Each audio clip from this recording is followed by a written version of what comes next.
Hello dear viewers, this is George from Ireland and I shall be continuing my series on the Northern Irish Troubles.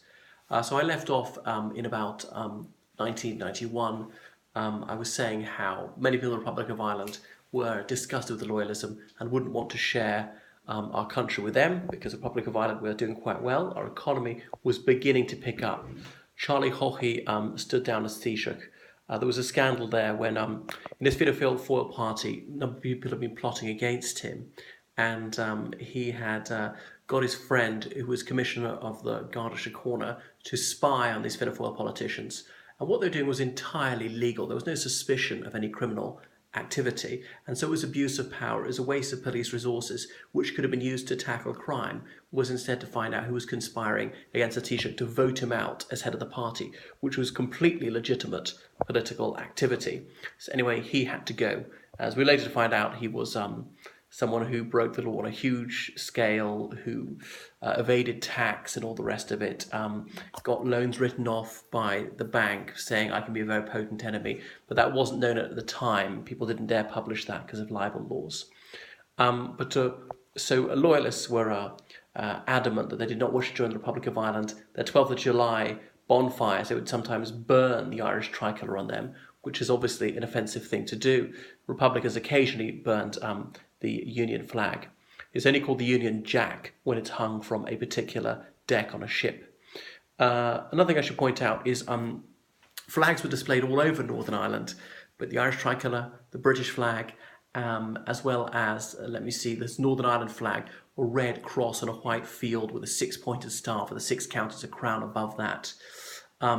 Nationalists and Republicans might display the flags of the four provinces of Ireland, including the proper Ulster flag, which got a yellow field, as well as the red cross, and has got the red hand of Ulster on a shield, does not have the crown, and does not have the British flag in the ensign.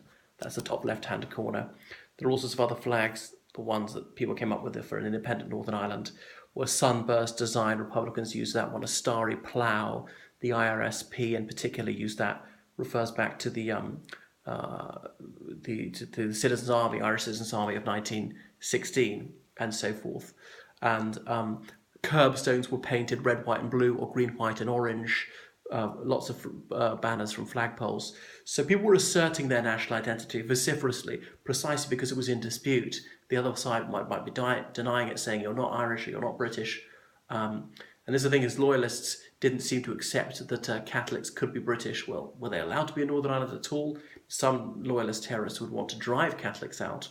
But the thing is, it was difficult for Catholics in Northern Ireland to view themselves as British because some loyalists were really stuck in the past, saying you must be Protestant to be British. Well, things have moved on a long time. Since the 18th century, Jewish people could be naturalised, and certainly by the 90s, there were a lot of British people who were Muslim, Hindu, and so on. Plenty of people were atheist. Northern Ireland is much more religious than the rest of the UK. I spoke about how the Irish Republic was liberalising, and in the 90s it decriminalised homosexual acts, it permitted divorce and so forth, and the law on contraception had been liberalised since the 70s. It was no longer available solely to married couples.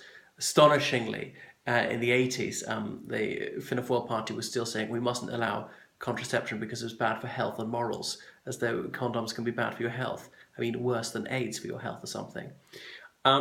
Anyway, there was some more blue skies thinking from Republicans. Republican Sinn Féin, the most extreme ultra-nationalist group, even they tried to make a stop towards unionists, came up with their Air Renewer policy, an Ulster Assembly, which would be 50-50, as in, it would be the 9-county Ulster, roughly equal numbers of Protestants and Catholics. That didn't go anywhere.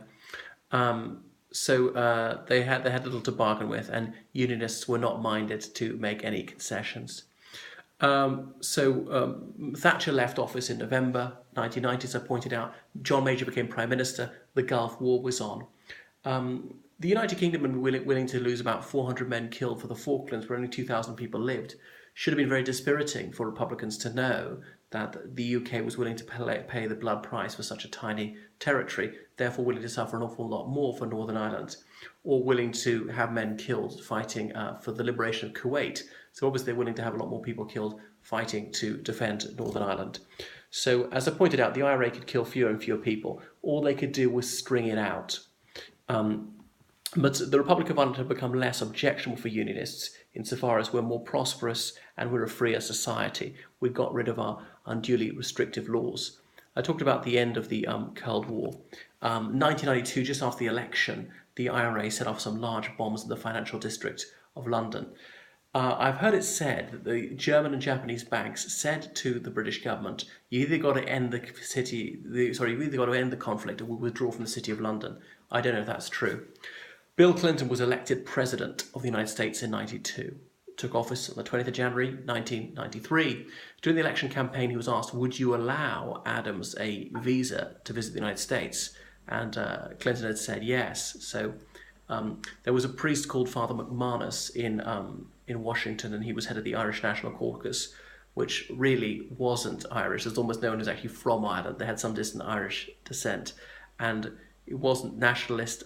It really wasn't typically Irish, because some Americans, when they look back to their ancestral country, they then go for the very most aggressive expression of that national identity and didn't face up to the fact that Sinn Féin was very unpopular in Ireland.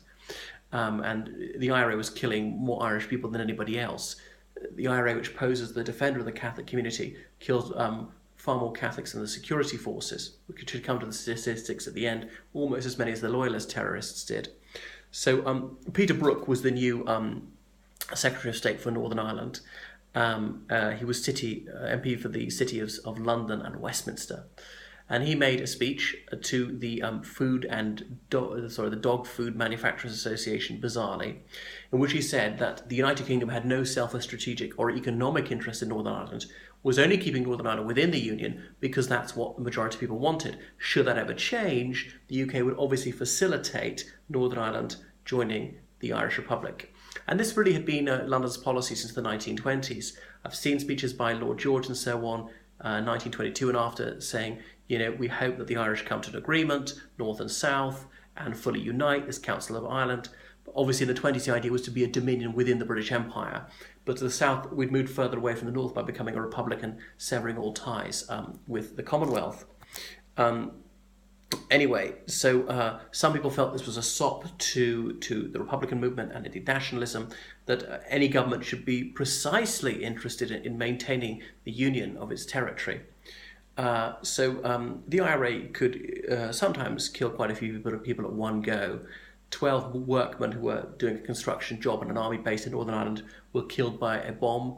They were all civilians, but the IRA said, well, anyone who helps the security forces as a collaborator, people in the Republic of Ireland who sold anything to the security forces, could be killed.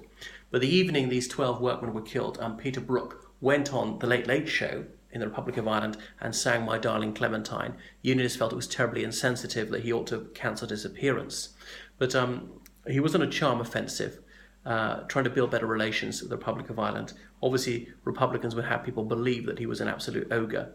I should have mentioned that some people who'd been unjustly convicted in the 70s of bomb offences, the